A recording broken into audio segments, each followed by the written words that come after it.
Come and fly away with me. Come and fly away with me. Come and fly away with me. Hey you guys, welcome back to my channel. How you guys doing? I'm so happy to be back with another video, and you guys already know I have a story time for y'all, judging by the title. Before I put out this story time, I want to put out a disclaimer. And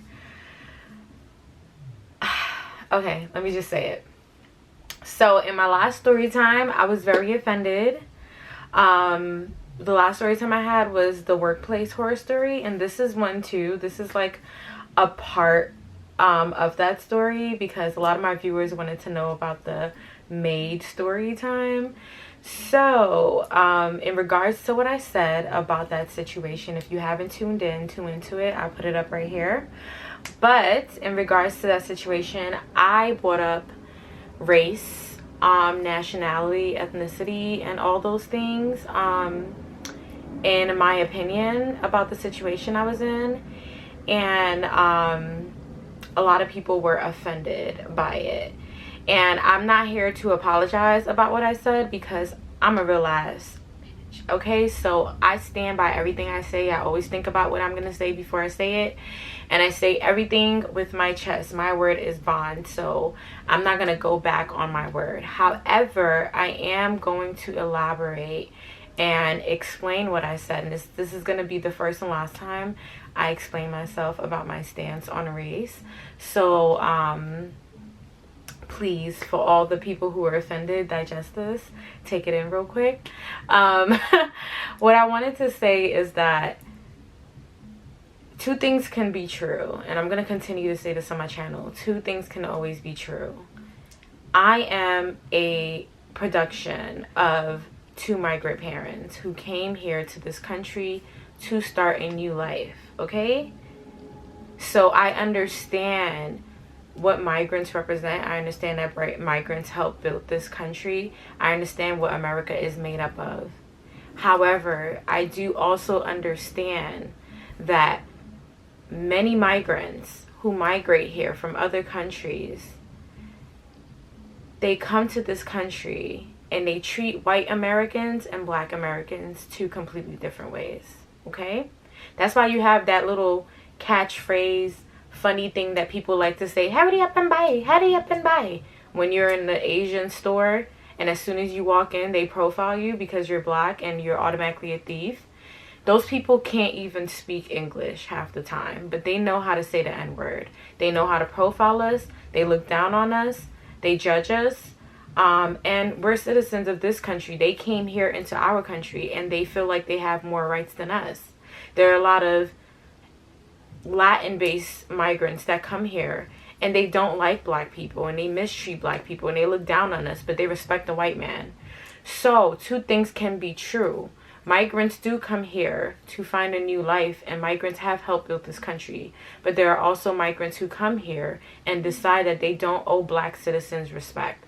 So when I state my opinion about how I feel about migrants, please understand that I am speaking to those who fit the description of what I am expressing. Okay, the true racist, because a lot of people were trying to call me racist, prejudice, all those things, and baby, please don't ever throw those labels on me, ever. Okay, Sarah would never be none of that. Okay, I have gone through too much to be a victim in this country, and then people turn around and label me as the assassin because of how I feel about how I've been treated by other people because of my skin color. So the same way people always say all white people aren't racist, two things can be true. There are white people who are racist, there are white people who aren't racist. So when I say something, I'm not speaking about every single person, and I'm not going to sit here and play semantics and be like, oh yeah, not your mom, not my mom's, not his mom's, but that mom. Y'all know who I'm talking to. Okay, so if you want to get offended, that's kind of a trauma response, and I really can't take that on for you. So if you can't take my opinion, I don't want you to come in my comments and start talking fake stuff, because people were in my comments talking about, oh, I said this, I said that. No, I didn't say any of those things. And then you're misguiding and misleading other viewers that are coming here. So nevertheless, you know what I mean? And then people are trying to attack me, talking about I'm a Trump supporter. Yeah, I am a Trump supporter. So what? Like, what now you have a problem? Now you don't like me because of my view on politics? I can support who I want to support. I'm not gonna not like... My mom supports Kamala. You think I'm gonna not fuck with my mom because she supports Kamala? And she's not gonna mess with me because I support Trump? Y'all sound like y'all don't understand that y'all have free will. And if you think that I am going to come on YouTube and get my free will taken from me, you must be crazy. This is why I have so many story times to give y'all, because I don't play about my free will. So if you don't like my free will and what I stand for, which has no impact on you, who I vote for have no impact on you, how I feel about certain people who have treated me have no impact on you. If you want to take offense, go cry in a car, drop a tear. I don't care. No, that's mean. Why I said that? Okay, I do mean that, but I also mean just leave me alone. But anyways, I ranted enough. That was my disclaimer. And y'all, I just want to put one more little disclaimer. I am a nice person. I'm sweet. But if I'm gonna sit here and tell you guys that I don't have an attitude, I will be lying. If I'm gonna sit here and tell you guys that I don't get angry, I will be lying. So I don't want you guys to think that I'm this picture perfect happy girl with dimples and a smile, because what Nicki said, he don't want no nice hoe, a bad moody bitch. Nah, Press Play is my song, Big Barb Energy. But now that I put that disclaimer out, okay, I am ready to get into the story time. So the story starts off like this. And every time I say the story starts off like this, I know it's finna be, no, not I know, I already know, but y'all know it's finna be what? Motherfucking juicy, okay? Real juicy, okay? So let's get started. And y'all, I'm not a mean person. I don't want y'all to think that little speech I gave was me being mean, but I am a Capricorn. I'm very stern. And two things can be true. I can be very nice, but I can also be very stern, opinionated, moody, sensitive, bitchy. You know what I mean? And I'm a business owner and I handle a lot of things, and I gotta be stern. It ain't nothing when a man act like that. It's always something when a girl act like that, right? Okay, well, anyways.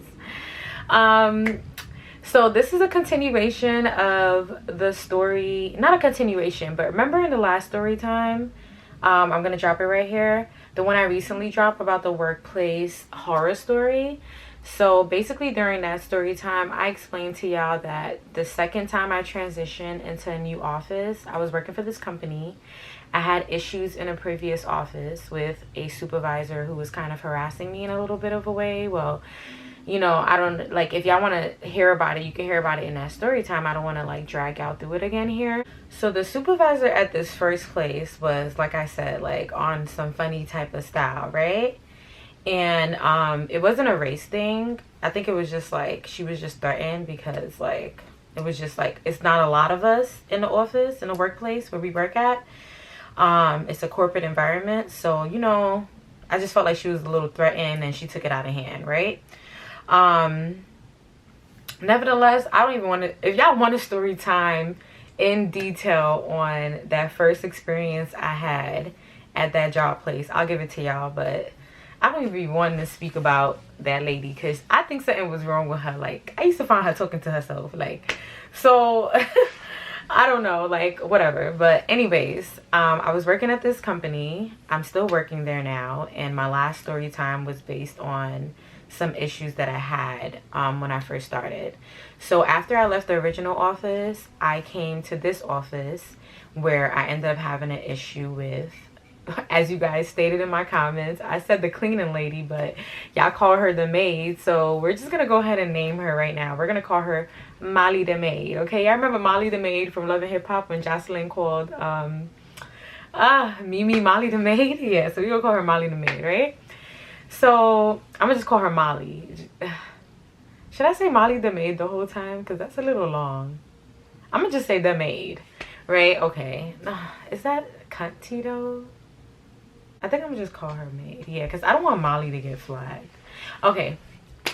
So we actually had nicknames for her, like an inside joke between me and my partner, but that's gonna come up later on in the story. But for right now, we're just gonna call her the Maid, right? So I'm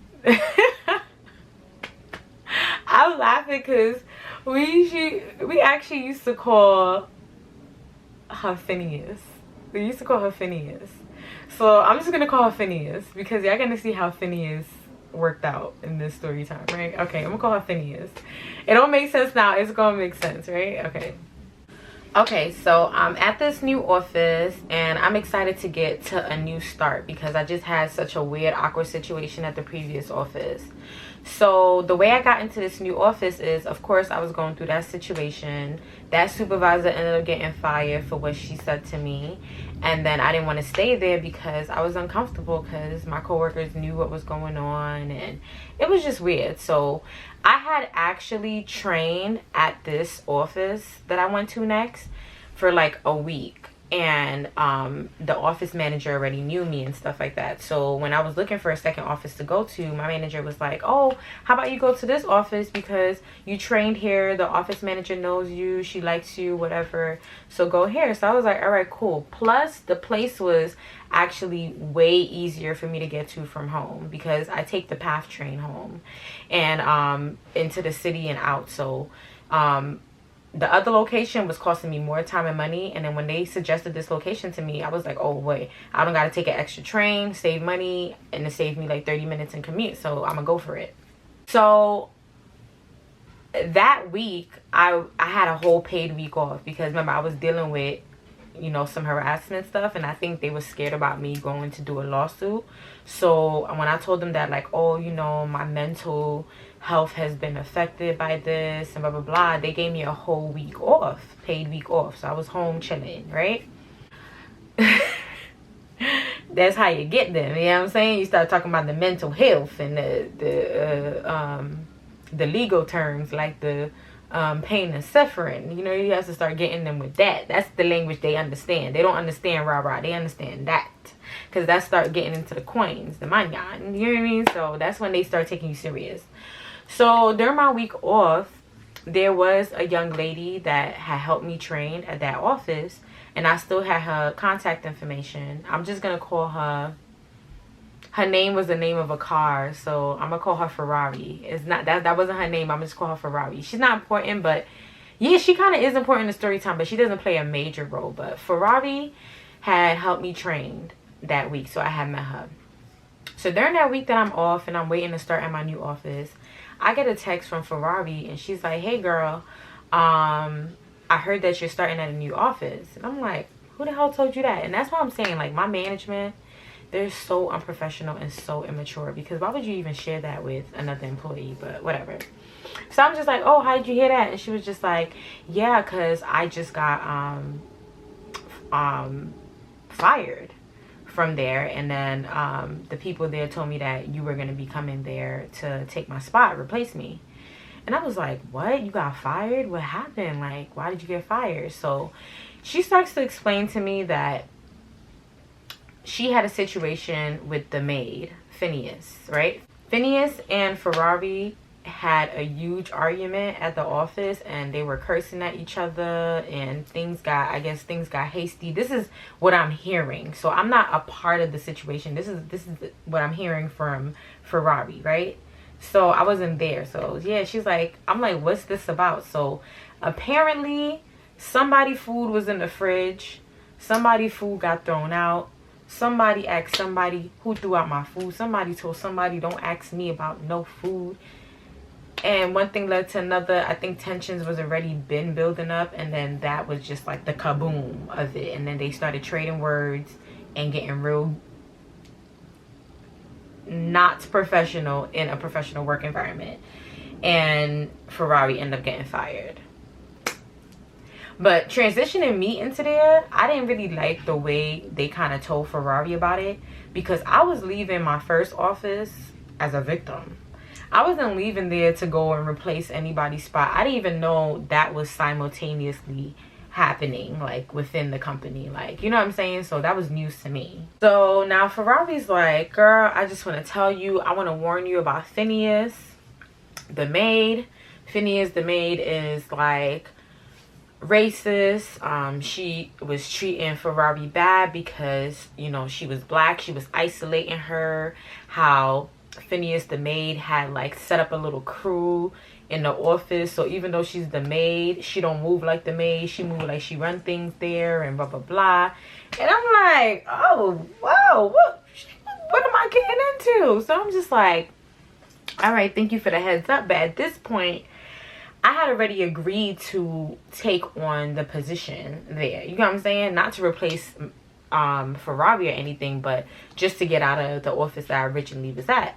So I'm like, oh man, like, I hope I'm not going into another place where there's like drama or issues or problems. Like, that's crazy right now. Like, so I'm like, I don't want to hit up my manager or for hearsay and just switch things up again. I don't want to look unprofessional. I don't want to look like I'm a problem to deal with. I still want to stay in my victim lane. You know what I'm saying? So I'm gonna just go through with it. But at least I got the heads up thanks to Ferrari, and I can go in there. Like, it's nice to know what you're up against. You know what I'm saying? Like, instead of like, I like to have the problem in front of me than to like not even know it's coming. So the fact that Ferrari put me on, I'm like, okay, I know how this person is. I'm not gonna go in there treating Phineas the maid any type of way, but I'm aware of, based on one side of the story, I haven't heard everything yet, but I'm aware there's a little something. And there's three sides to every story. Your side, that person's side, and then the truth. You know what I'm saying? Like, but the only person who see the truth is Allah. So you know what I'm saying? So you really never know. You kind of got to use your discernment and your discretion. But I had more of a trust with Ferrari, not only because she trained me, but just because like the way she explained the story. You know, when somebody tells you a story, you just, it's so many details and emotions in it that, and they're not like, it's not, you could tell it's not like, you could, she even said what she was wrong at. You know what I'm saying? That's what I respect. That's when I know somebody is being honest, when they can even say where they fall to that. You know what I mean? They don't play victim the whole time. So she didn't do that. So I kind of felt her story. I had never, even though I trained at that location for like 2 days, I had never met Phineas the maid before. But Ferrari explained to me how she looked, whatever, so I would spot her head on, right? Plus, she was the only cleaning lady in the office anyway, so who else was I gonna spot with a cleaning uniform? So now I go in and I start my first week at the second new office, and of course I got my eyes on gear. Everything that Ferrari was telling me, I was seeing. Phineas the maid, she is of Dominican descent. She can barely speak English, okay? She can barely speak English. She's of Dominican descent. There's a security guard that we named Ferb. That's where we get Phineas and Ferb. Like, because they were like they were like partner in crime. Like two minions moving around like all day together. Like, the security guard, like, first of all, the security guard looked just like Tiffany Haddish. And I cannot stand Tiffany Haddish. Oh my God. I dislike Tiffany Haddish so much. And then the security guard don't only favor her, she acts like her. So I couldn't stand her even more. Like, off the rip, I'm like, oh my God, like, she's Tiffany Haddish. You know who the security guard reminded me of? She reminded me of, you know them coon, them black coons? Them black people that wanted to fit in so bad with the white folks that they sold they black people to the white folks. Yeah, that's what she was a coon if I ever seen one myself. Like, yo, the coon of the coon, because she was black. But it was, the reason why I say coon was because she wasn't Oreo. There's a difference. There's black Oreo people where basically like they're black, but like their whole persona, aesthetic, everything don't got no flavor. They act like the main ass people. And then there's black people who are coons where they act like black people. They can't get it out of them. Like, the culture is here, but they're like this in front of the white man. Yes, sir. Yes, yes, yes. Like, those are the coons. You get what I'm saying? Like, They can't get with us free will black people. You know what I'm saying? Because we queens and kings over here. We goddesses. So we can't relate. We are great in our own right. And we don't got shit to prove to nobody.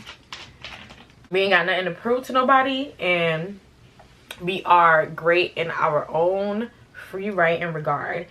And I wasn't fucking with that. I ain't like coon ass people. But at the end of the day, I'm in a workplace. So I have to be professional and cordial with everybody, right? So I'm just going in, I'm watching, and I'm seeing. So Phineas and Ferb, that's the maid, and that's the security guard, right?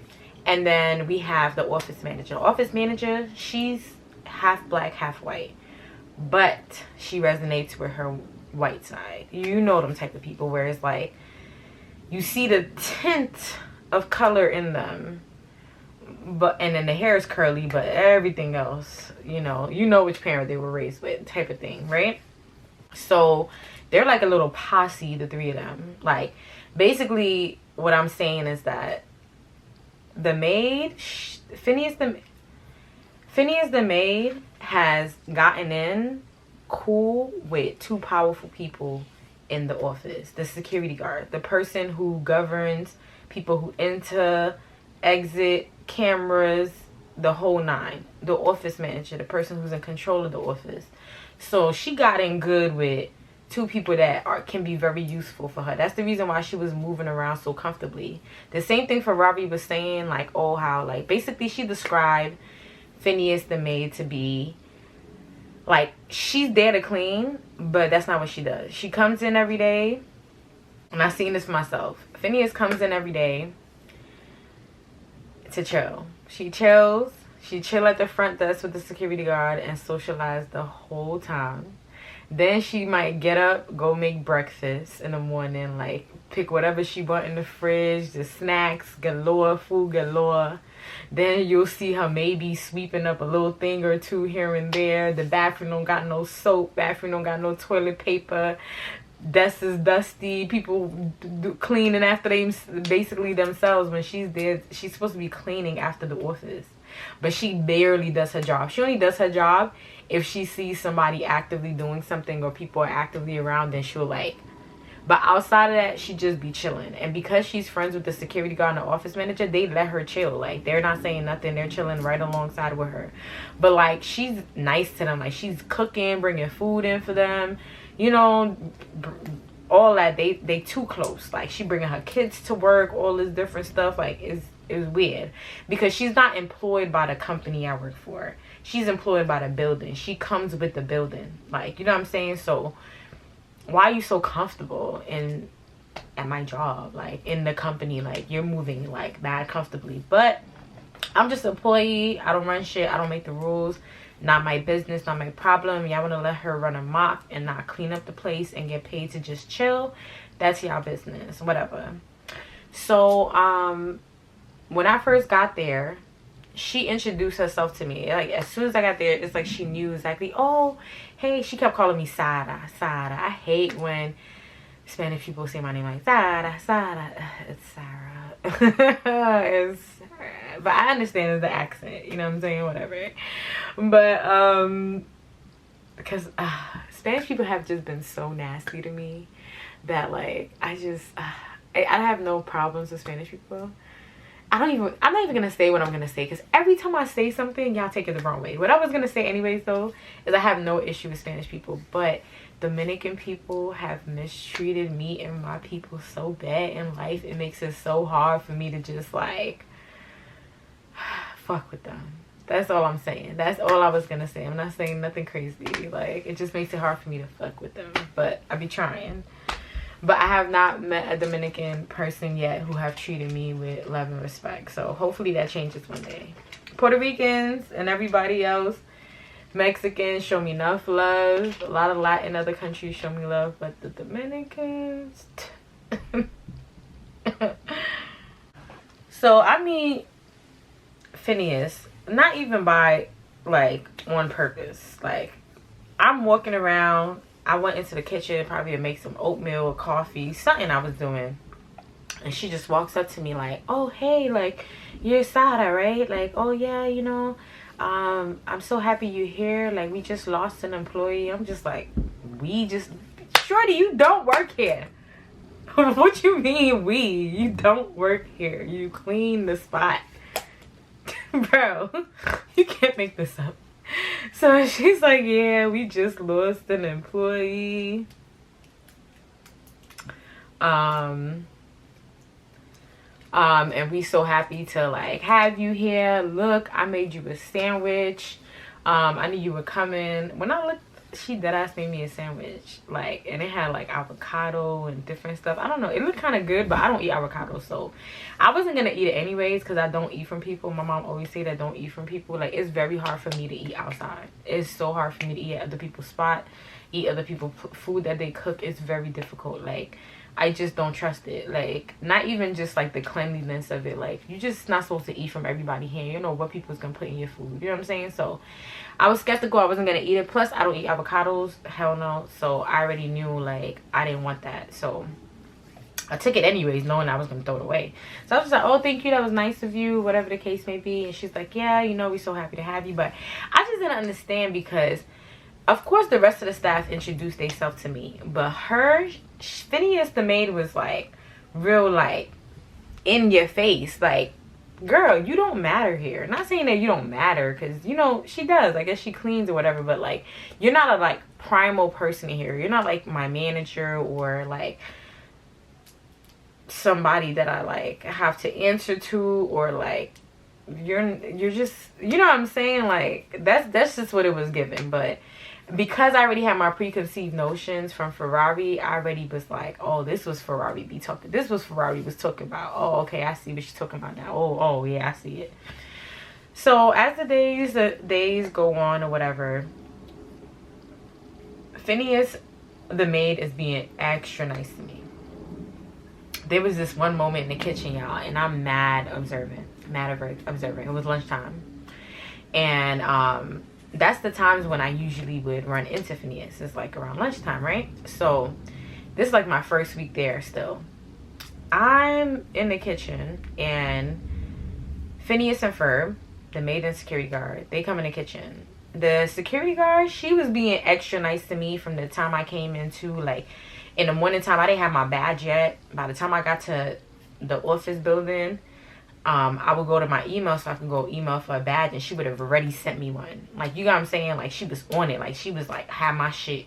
Like, the reason why I said she was on it is because they end up changing. So I realized it wasn't something she had to do, that she was choosing to do. Like, she was taking care of me, like making sure I had my badge, had this every morning, all that stuff like that, right? And she was being extra nice to me every time I walked in. Hi, how you doing? Whatever. Really, really nice, right? So we're in the kitchen. I'm mixing up something to eat or whatever. They come and talk to me, and they're asking me how I like it here, if I'm having a good time, blah blah blah. Like, I'm at work, like, you know what I'm saying, like, whatever. Mind you, it just was so weird because, like I said, the security is also employed by the building. So these two people really don't have anything to do with the company I work for, but they were so involved. Like, they were so like in the mix. So Phineas starts asking me questions, and y'all, every time y'all in the workplace and then people start asking you mad questions about you, run. Or tell them you don't want to answer, lie, whatever, but don't tell them nothing. Because usually 9 times out of 10, when people are like trying to butter your mouth, asking you personal questions about yourself, you're in a workplace. Why do you need to know these things about me? Phineas started asking me, oh, what's my nationality? Where am I from? Do I live in New York? What part of New York do I live in? Do I have a boyfriend? All this stuff. And I'm just like, why are you asking me all that? And I remember after, I think, the boyfriend question, I was like, why are you asking me all these questions? She's like, no, we family here.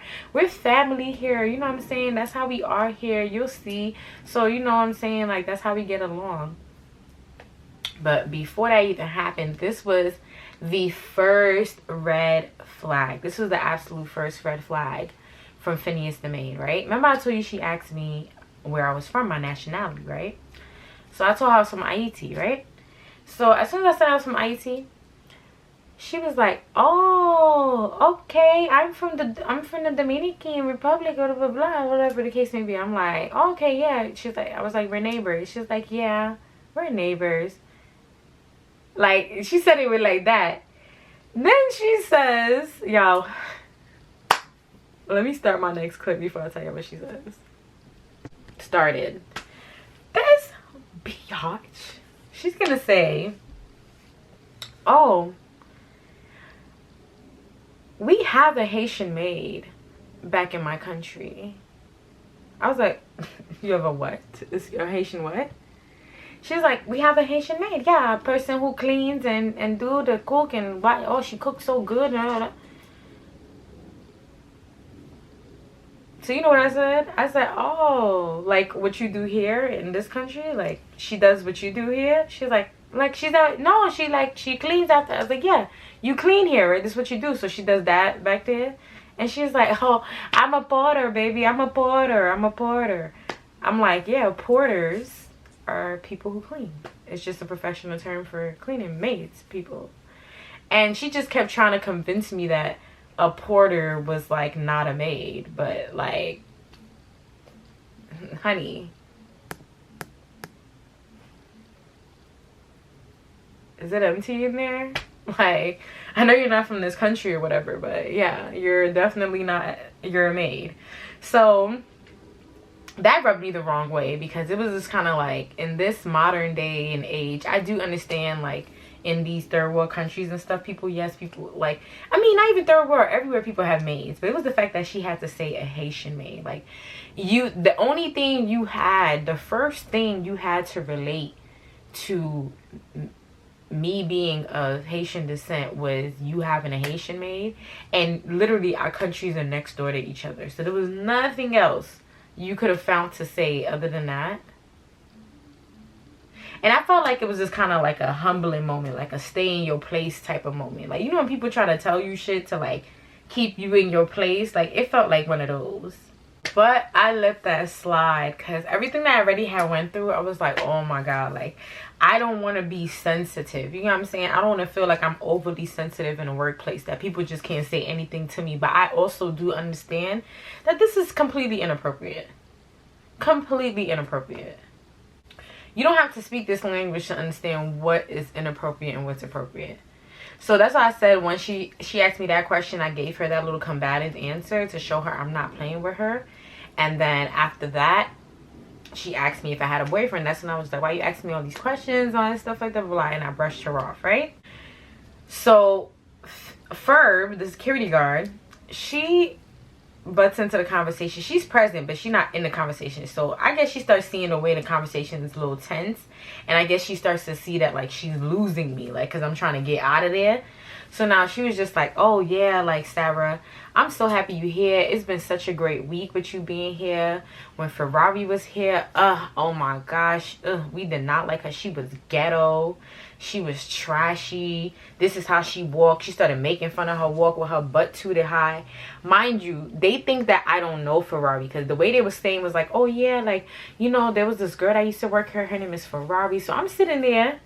I didn't say I knew Ferrari yet, because I'm letting them talk. I want to hear what y'all got to say. You know what I'm saying? And then I threw in that I knew Ferrari, right? So I'm listening. They're like, "Oh yeah, like, she walked like this." They making fun of her walk, like, with her butt sticking out. "Oh, she ghetto. She this, blah, blah, blah. She don't say good morning to nobody. She have a stink-ass attitude when she walking through the door. And she always leave a mess in the kitchen. She leave a mess at her desk and this and that, blah, blah, blah." She cutting up. As Ferb, the security guard, is cutting up, I see Phineas, because remember, I got peripherals. Yeah, I don't know about y'all, but I can see, even with these big old lashes on, I can see, even when I'm looking straight like this, I can see up there, I can see down here, I can see to the left of me, I can see to the right of me. A lot of shit that's going on. And I'm always like that. I'm like Denzel Washington in The Equalizer. Like, I'm seeing everything. I'm scanning the zone. Like, you know what I'm saying? I'm scanning things. Like, so I see Phineas, the maid. She elbows Ferb to stop talking. Like, give her a look. And Ferb is like, "What?" Like, because at the end of the day, Phineas is smart. She not that smart though, but she's smart in a way where she not as stupid as Ferb was. Ferb was a coon. She was dumb. She had rocks in her head, bro. Like, I swear to God, when she talked to me, I used to be like, oh, this woman is slow. But Phineas was a master manipulator. She already knew that she was not going to be able to get on my sweet side speaking about another black person like in front of me that way. Like, she could already like see she could remember, I'm a Capricorn, you could see my face. So when first started going on that description rant, my face, like, I already know you could read it. Like, I wasn't entertained. Like, I'm not one of those people that when you're saying something that I'm not comfortable with, or you're saying something that I disagree with, that I'm gonna laugh and make you feel like, haha. I'm literally gonna sit here like, no, I don't get it. No. No. Like, I'm going to give that, like, you know what I'm saying? Like, I'm not gonna fake the funk for you to make you feel comfortable. Like, no. So she starts seeing that. So that's when I'm like, I know Ferrari. Yeah, I know Ferrari. She trained me. Like, I worked here with her for 2 days. I know her. And they were like, oh, so you know she got an attitude problem, right? And this and she's that. I was like, no. We're actually good friends. She's very nice to me. I had good experiences with her. I've heard nothing but great things about her. I'm sorry that she's not even with my company anymore. I had to make sure I said that my company, because y'all don't even work with us. Like, why are y'all so invested in the people that work for the company? You're here to guard the door and you're here to clean. So as soon as I said that, the whole conversation done, because they're already seeing like, oh yeah, like, we can't cut up about Ferrari in front of Sarah because they cool. Like, already just established it. And it wasn't even that me and Ferrari was cool. We wasn't cool. We knew each other, and we had cool interaction. But I jacked Ferrari. You know what I'm saying? And I wasn't jacking the way they was treating her, from what she explained to me, and the way they was like talking about her while I was there. So after that happens, a couple of days go by or some. So like, this is all happening over the course of like days and weeks. I remember the office manager, when she was like showing me my desk and stuff, and then like she told me like, oh yeah, you know, this was Ferrari's desk, it's yours now. Unfortunately she's not with us anymore because she treated Phineas the maid really bad, and you know, that's just not something that we can tolerate here, and blah blah blah. And I'm just like, how did she treat her bad? So I'm trying to get insight from the office manager now, because you're the office manager, you're supposed to be unbiased. You know what I'm saying? I see that you got a little clique going on over there, but you're supposed to be completely unbiased. But I want to see, since you opened the door, let me hear it. So I'm like, oh, what she did or whatever. Mind you, you know, I already got the story from Mercedes. So when the office manager's explaining, she literally explained the same exact story that Mercedes. She explained the same exact story that Ferrari told me. It's just that the only difference is that Ferrari is saying Phineas the Ferb got her attitude and cursed at her first, and then Phineas the Ferb is saying that Ferrari got her attitude and cursed at her first. But the story is literally the same, and it's stupid for them to even be fighting over who food was tossed out the fridge. And that's what was annoying to me, because I just felt like the cleaning lady, Phineas the maid, she had too many privileges, because you have a break room like in the office building.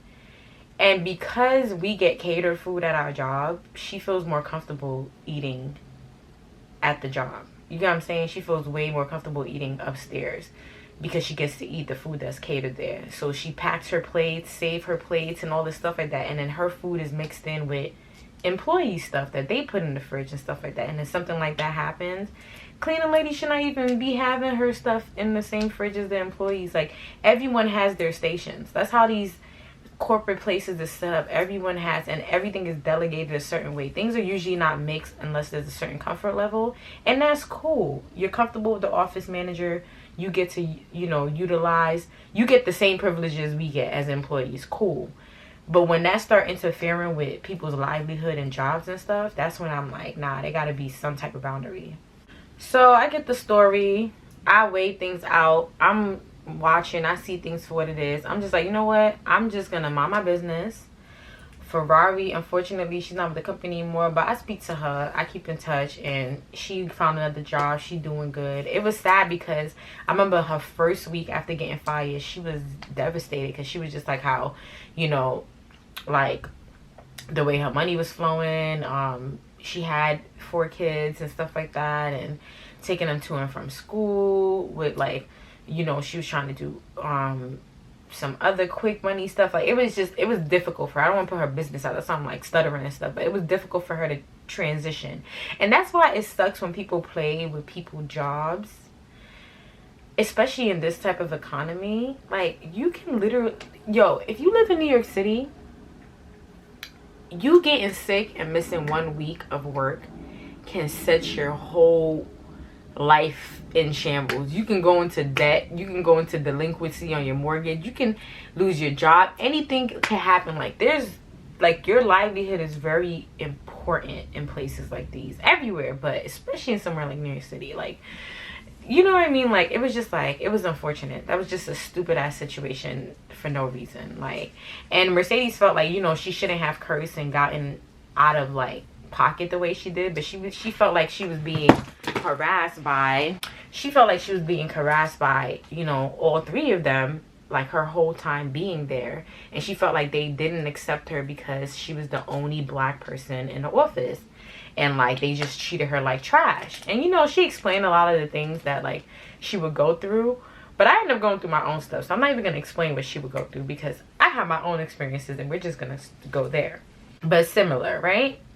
What we concluded is obviously they don't like black people, or they don't respect black people. That's just what it is. So as a couple of weeks go by, I'm keeping Bay with them. You know, I say good morning. I keep it cordial. Whenever they try to do too much conversation with me, I don't give them too much. You get what I'm saying? The person that I really got cool with was the snack vendor, the person that came and bought in all the snacks and replenishments for the fridge and stuff. She was mad cool. This little Colombian lady, I still speak to her to this day. She's mad cool. Like, she's like, could be my grandma or my mom, and she was so nice. And she was the one that gave me all the insight that I needed and had to kind of, like, get out of this situation. Like, she was my mole. Like, she was my mole. Like, you feel me? And she was on my team, but she was, like, literally, like, I respect her. But nevertheless, let me just get into the story, right? So I was more so, like, friendly with her. I didn't even really talk to my coworkers. I used to just talk to the snack vendor most of the times when I had, like, downtime whenever she was around, right? And she used to give me mad snacks to take home. Like, after she used to replenish, because the way my office was, when they replenish the snacks, they have to replenish it like a couple of weeks before the expiration date. And all the snacks gotta go in the garbage because they don't got no storage room. But then they can't risk leaving it on the shelf. So she would throw them away, but then she would always pack a bag like, oh, Sarah, like, take this home because I gotta throw all this stuff away and I feel bad. And, like, she couldn't carry everything. I used to tell her, leave some on the street, whatever. She's like, you know, she don't want to get fired. That's, you know, she can't do that. Sometimes she takes some home, but she would always hook me up, right, and give me mad snacks. The snack vendor, she used to play Phineas and Ferb, like, at a distance. Like, she was just like me, say hi and bye to them, whatever. I guess they noticed that me and her really didn't talk to them like that, but we spoke to each other. So they started to become, like, a little, like, every time they would see us talk, they would try to come into our conversation. How y'all doing? Whatever. You know, just doing the most, right? We just kept it cordial with them. So I ain't have no issues with Phineas or Ferb or any problems in the office yet, right? Until we end up losing the employee ended up quitting, and then my manager had to bring in a new employee.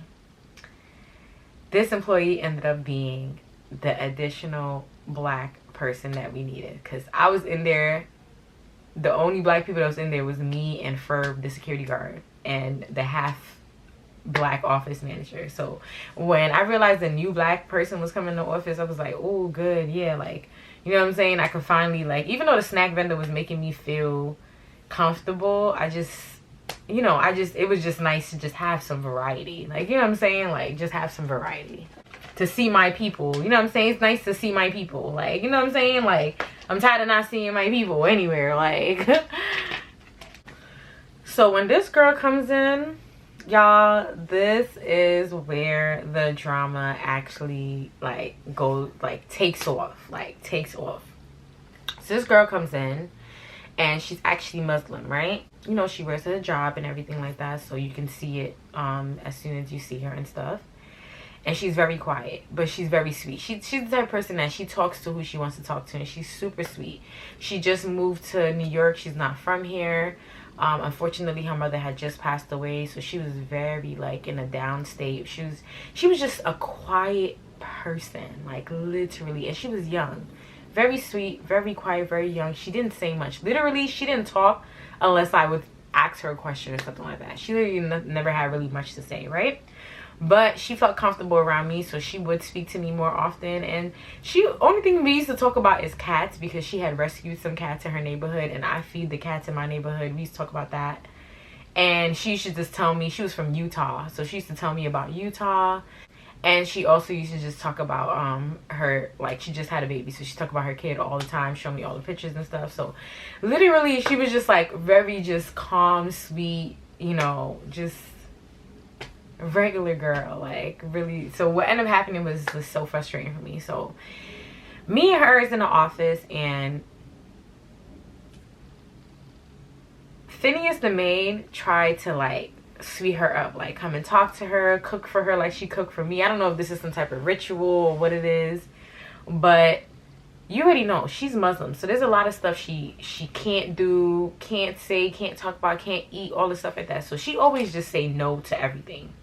I don't know if Phineas the first started getting offended to that, because they came to me one day and they were like, oh, you need to talk to your friend. Phineas and Ferb, literally. Like, this is probably only a week after the girl started working, and I was set to train her. Like, they had put me in her cubicle next to mine so I can train her because she was on my team. So when you come into me talking about your friend, I don't even like stuff like that. Like, I'm training somebody, that's why I'm near them all the time. They're not my friend. That's my coworker. That's my team member. That's my partner. Like, that's not my friend. So we're not in high school. So you come into me like, oh, you need to talk to your friend. I'm just like, wait, hold on. What are you even talking about? Like, back this all the way up. So both of them is in front of me like, oh yeah, you know what I'm saying? Like, she comes in every morning. She don't say anything. She don't say good morning. Every time I offer her something, I try to be nice to her. She gives me a cold look and she walks away, and like, she don't want to talk to nobody. Like, she has an issue with blah. I'm just like, bro, she's a religious person. Like, she probably knows. She talks to me all the time because she's my coworker. We're team working. We're working on work. Like, she's not y'all friend. Like, that's not what she came here to do. What is y'all problem? Like, what is going? Oh, well, we already spoke to the office manager, and we told her that she needs to find another replacement. We don't like her. I'm like, is this what's going on in here? Y'all are literally sitting here playing with people's lives, thinking that this is motherfucking high school. Like, this is a fucking cheerleading squad. This is not a cheerleading squad. Like, what? Y'all can get in trouble for stuff like this. What is y'all problem? Is it not clicking? This is illegal. What you are doing is illegal. This is harassment. And harassment ain't even started there. So they telling me all this. I told them, I said, listen, I'm an employee of this company. I don't sign no checks. I don't make no rules. I don't hire nobody. I don't fire nobody. I don't have no issues with anybody. Please, if you have an issue, there are people in hierarchy places to go to. That is not me. I am training this woman. Whatever personal issues or whatever you have, I don't want no parts of it. I don't want to be a part of it. Please don't come to me about it. They looked at me like, literally, like, you should have seen. They were taken aback by my response. Like, what?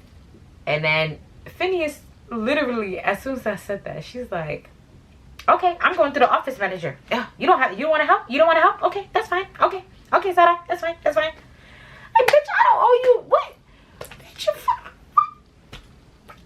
like, bitch, I don't owe you shit. How dare you even, after you even made that whole statement about the, I don't even want to talk about all the boundaries she crossed, because I'll be repeating myself over and over again. But, like, bitch, you was out of line. Out of line.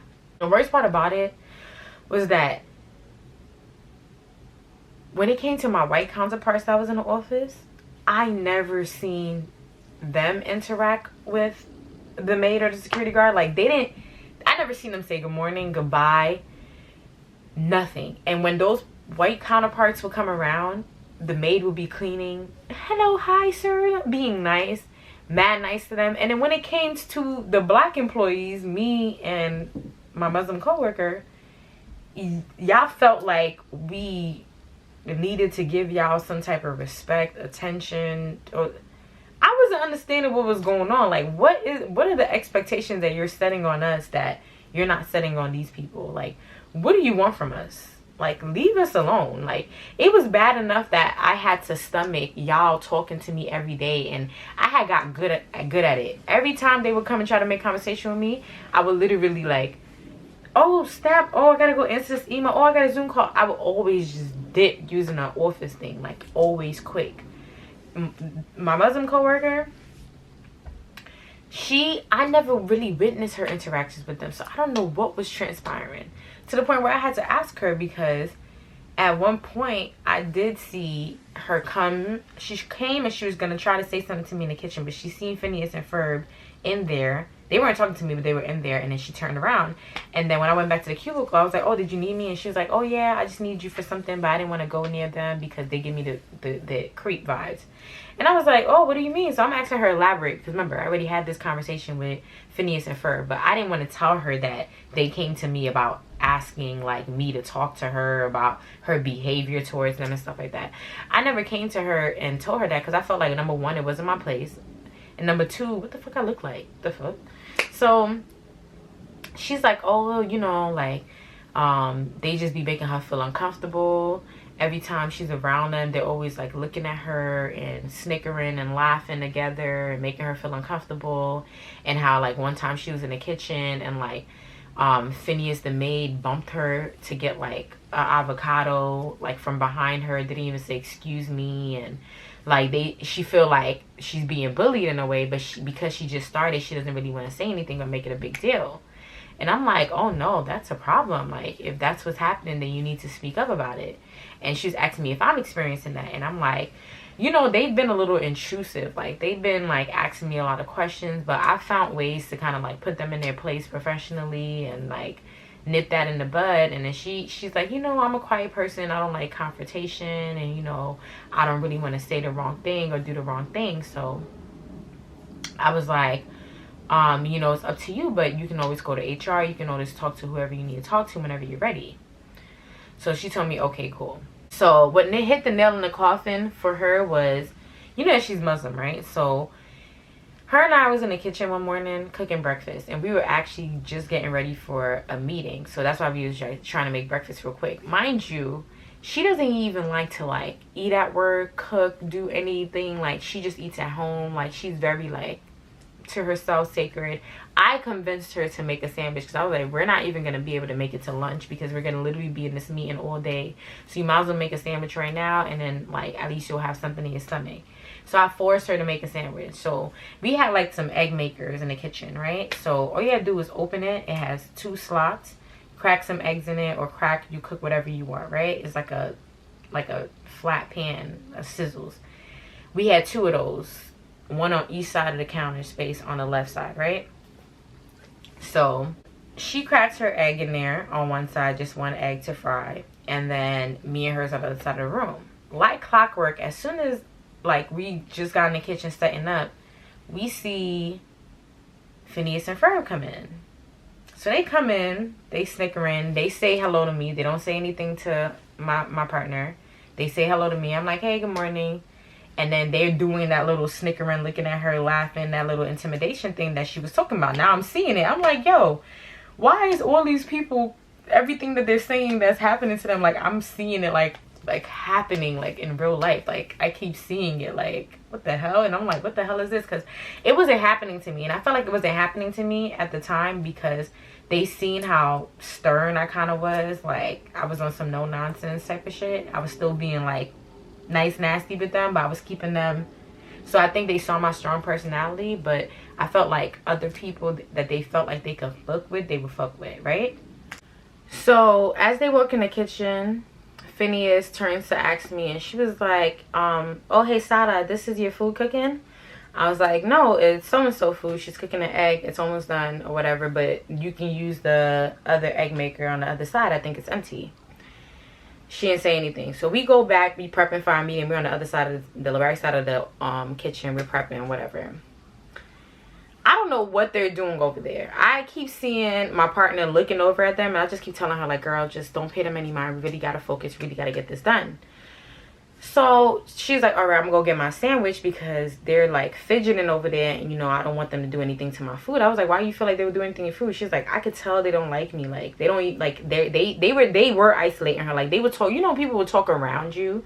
Like, whenever they would see her around, they would make sure that they acknowledge everybody or try to do like whatever, and just make sure they act like she's a ghost, invisible or something like that, right? So I was just like, y'all are playing with fire because this girl is religious.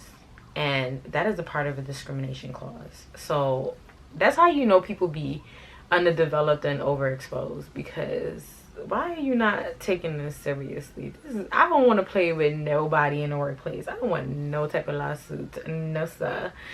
So I see my partner go over to the other side. And she comes back and she was like, I'm not eating that egg. And I was like, why? What's wrong? And she was like, go look. So now I go. Mind you, Phineas and Ferb, they still in the kitchen. They're like in the fridge and stuff. I opened the egg maker. Why the hell did Phineas the maid put bacon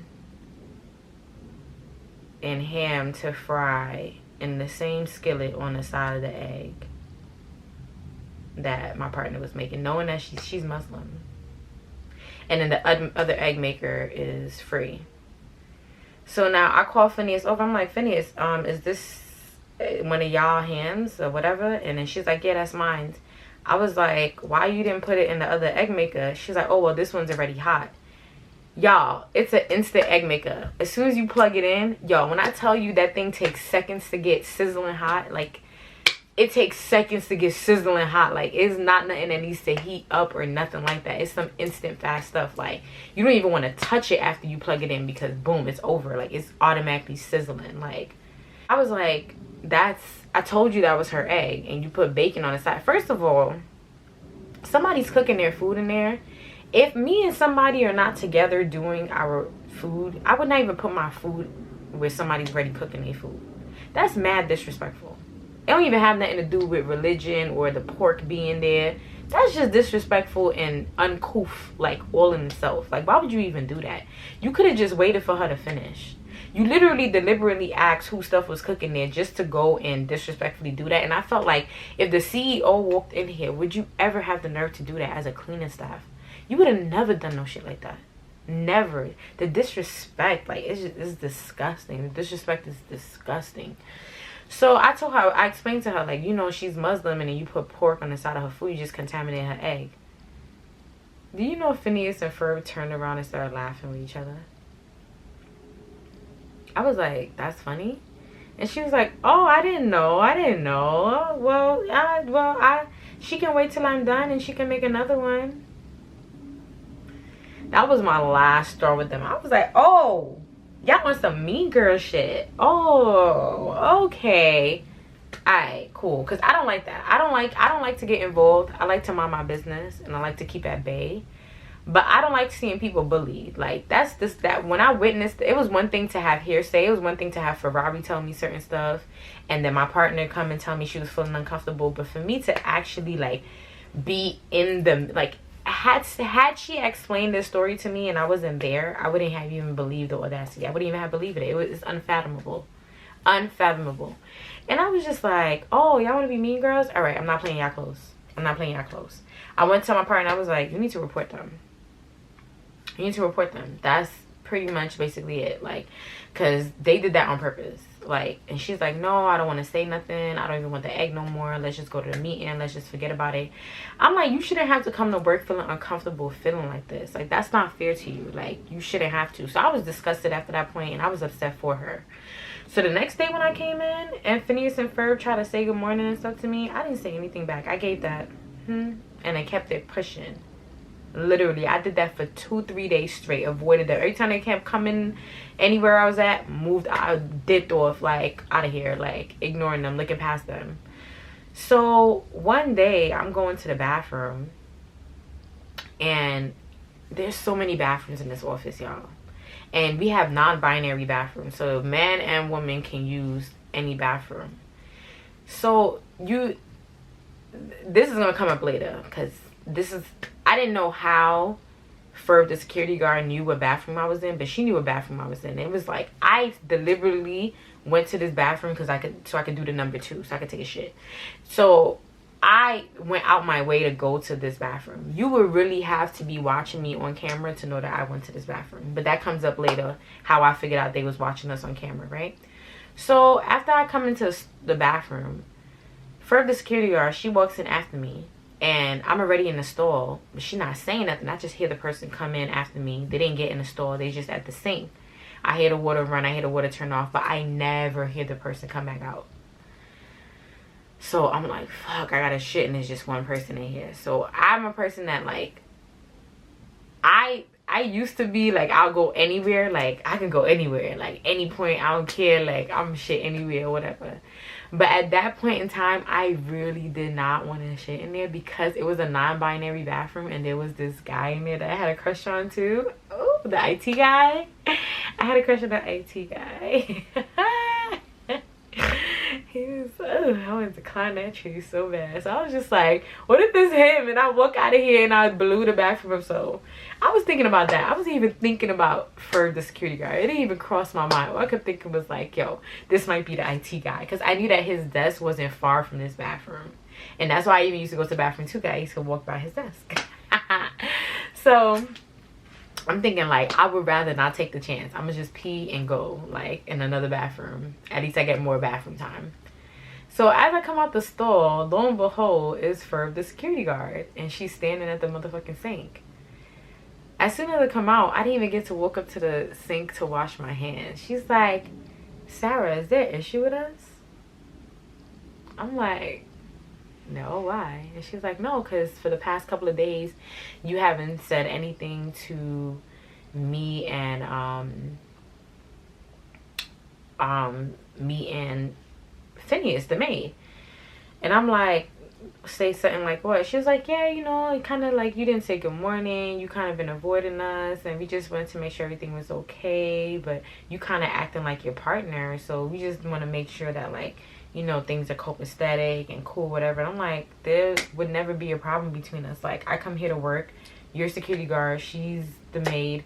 I never had a personal relationship with y'all. Never had a working relationship with y'all. There's nothing personal. Maybe I cooled off on saying good morning. And I was like, oh, you know, I'd be rushing to my desk. Like, I gave them some excuse or whatever. Like, because I didn't really want to go down a rabbit hole about what they did with the pork and shit like that. Because I didn't know if my partner was going to, like, make reports and stuff. I didn't want to give them a heads up that there was an issue. I just wanted to keep...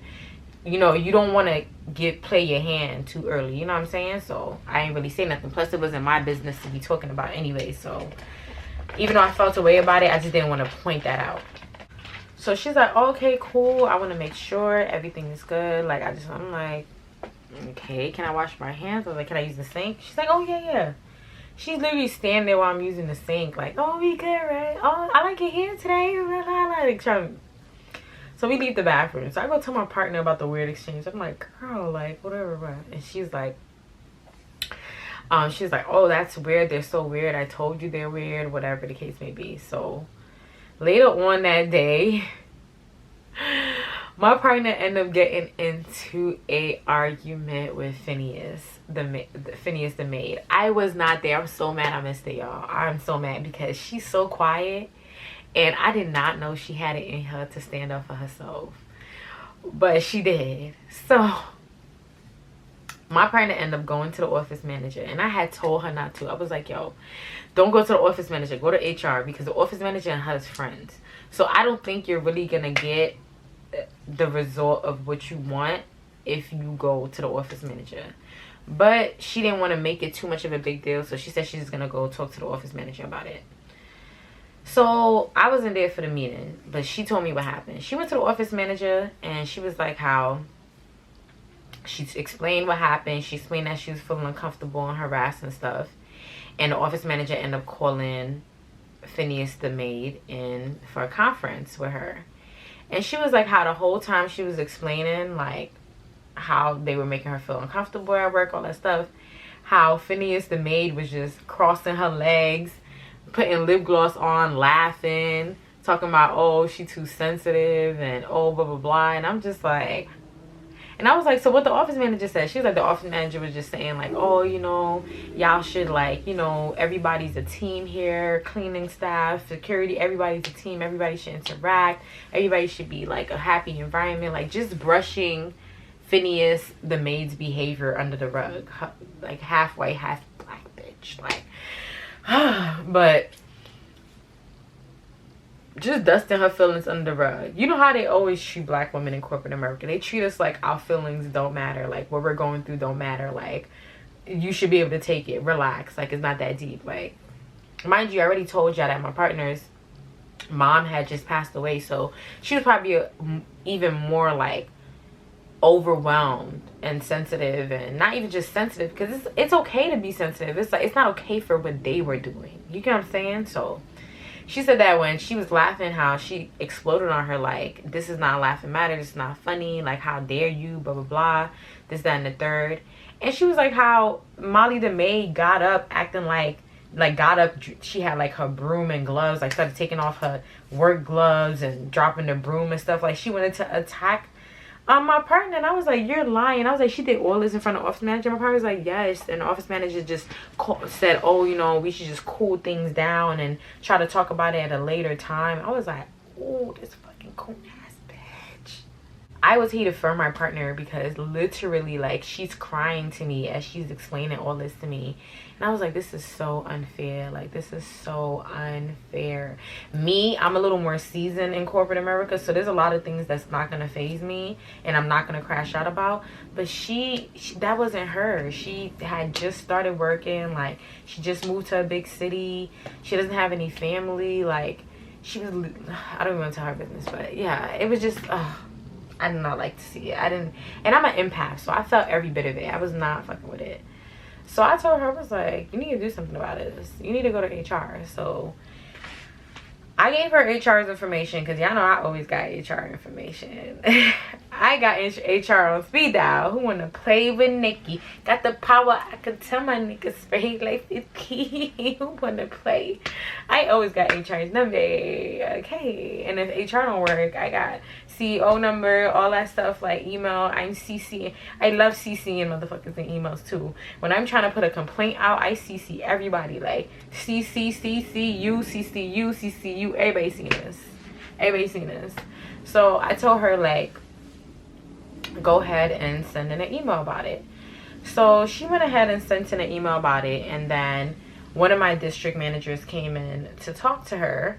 And then my district manager asked her, you know, what would she be, you know, more comfortable doing, because they can't technically do anything about the cleaning lady right away. They still have to run it under investigation and like basically like see what's going on and then go through her company and figure out. And I'm thinking, why is this so hard? Because literally she's the cleaning staff. Like, why is it so hard to replace her? Why is she not expendable right now? Why? So my manager told my partner, like, oh, you know, if you would be more comfortable, would you be more comfortable going to another office? But we don't have any open spaces unless you go into this office. And it was not a good location for my partner because of like her travel and all this stuff like that, because she didn't know the big city. So she only knew how to take certain routes like around town. So she didn't really want to take somewhere that was far and she couldn't get around her way. It was just too much for her. So she ended up quitting. Y'all, she literally quit. Like, and I felt so bad because I was just like, damn, that's so unfortunate that she had to quit her job, and she was so happy about like having this job and having her independence and all this stuff like that. So I was like, that's unfortunate that this situation may have to quit. So after she quit, it was really up for Phineas and Ferb. Like, I really wasn't checking them after that. Like, I was not tracking them after that. Well, after my partner ended up quitting, I was just like, yeah, I'm not playing with these women. These women are dangerous. This is not the second person I know in this job that had to lose their job. One got fired, but one had to quit because of this petty stuff. So I am done. I'm not even saying good morning. I'm not talking to these people at all. They don't gotta say nothing to me. So I'm talking to the snack vendor. She's asking me like what happened to my partner, everything like that, this, that, and the third. I'm explaining to her like, yeah, she had to quit. This is what happened. This is how they treated her. The snack vendor was like, oh, you know, I wanted to tell you this, but I really didn't want to get involved. But they've been watching y'all on camera. Basically, Phineas, the maid, ended up coming to the snack vendor and telling her that, oh, the black girls in the kitchen, every time they go in the kitchen, all they do is make mess. All they do is this. I'm not cleaning up after them. This, that, and the third. And you need to stop giving her snacks to take home. I see her taking snacks home and this, that, and the third. You don't see me taking cleaning products home. Blah, blah, blah. And I'm just like, you watching all of that? Talking about, oh, you remember I told you I had a crush on the IT guy? They were telling the snack vendor how basically Ferb, the security guard, she also had a crush on the IT guy. But the IT guy had a crush on me right back. Because me and him still be texting to this day. Okay? So, sidebar. So, she was telling the snack vendor how I'm always going to the IT guy desk. Even when I don't have my laptop with me, I just be going there on purpose. Like, I'm all in his face, this, that, and the third. And I'm like, y'all are watching me on camera? That's motherfucking crazy. The worst thing about it that the snack vendor lady told me was that she was referring to us as the black girls. Why you keep referring to us as the black girls? Why? We can't just be girls. Well, I'm not even a girl, I'm a woman. We can't just be women. You can't, you know my name too. Because you say it wrong. So maybe you don't know it. But you know it enough to say it. So why are you labeling me as the black girl? There's just a certain level of disrespect that people display in the workplace that I'll just never understand. Because you're not at home. And you're not in the streets. You're not in the streets. So why are you behaving this way? Why do you think it's okay to behave this way? And I blame the office manager, because why does a cleaning person feel so comfortable treating employees that they're here to clean after like this? She called us pigs, talked about every time we clean, every time we cook, we leave mess behind, we're dirty. Our cubicles be dirty and all this stuff like that. And how she feel like, mind you, the snack vendor had to tell her that she gave me the snacks, because she told the snack vendors that basically the whole thing of her coming to the snack vendor was she was trying to come to the snack vendor on the basis of I be stealing the snacks. So how would y'all know that I even motherfucking took snacks if y'all wasn't watching me? So I'm like, the fuck? Like, so I'm like, she told you I stole the snacks? She was like, yeah. The snack vendor was like, I had to tell her that I'm the one who gave it to you, because she was trying to say that you stole the snacks. So I was just like, but she was trying to use that as a basis to get me in trouble. And then the snack vendor was like, I don't know, like, but they're like watching and keeping tabs on you and the girl. So I was like, well, my partner don't work here anymore, so you know what I'm saying, like what am I supposed to, like, what do I have to do with this? I didn't do anything to them, like, you know what I'm saying? And then she was just like, oh, they were saying that how ever since my partner started working, I stopped talking to them and I've been standoffish and blah blah blah. And I'm just like, why does it matter? I'm not here to be y'all friend. Like, who gives a fuck? Like, I don't like the way y'all treated her, like, and I don't like the way y'all treated Ferrari, so I'm not playing y'all close, and I don't have to. Leave me alone, I'm at work. What's wrong with y'all? Like, what's wrong with these people? And it's like, I never really had to see them unless I was like coming in and out the office or in the kitchen, because at my cubicle they're not really around. But then I still had, there was places, like, the way my office is set up is that you could work from anywhere. You could work literally like anywhere. There's spaces to work anywhere. So, and sometimes I don't want to be in my cubicle. Sometimes I want to be in the freaking dining center where the view is, making a matcha cup of coffee or tea and working from there, which is what I was doing. And it's kind of like, that's why y'all see me to interact with me, but I'm not here to interact with y'all. Like, y'all here to do a job, I'm here to do a job. So after the snack vendor told me this, I was like, oh yeah, now I gotta be extra careful, extra. So I was just like, all right, cool. Cool. All right, that's what's going on. Yeah, cool. I'm not even playing nice no more. Don't say shit to me. So the next time I see them, ice cold them, ghost them. Literally, they both try to talk to me. Ghost them, ice them, ghost them, ghost them. After 2 days of me icing and ghosting them and purposely ignoring them, like, it was so awkward for me because there was one point I was ignoring Tiffany Haddish. Like, she kept talking to me and I just kept literally ignoring her, and I was waiting for her to stop and take the hint, and she just wasn't taking the hint. She just kept going until I walked away. I just walked away at one point.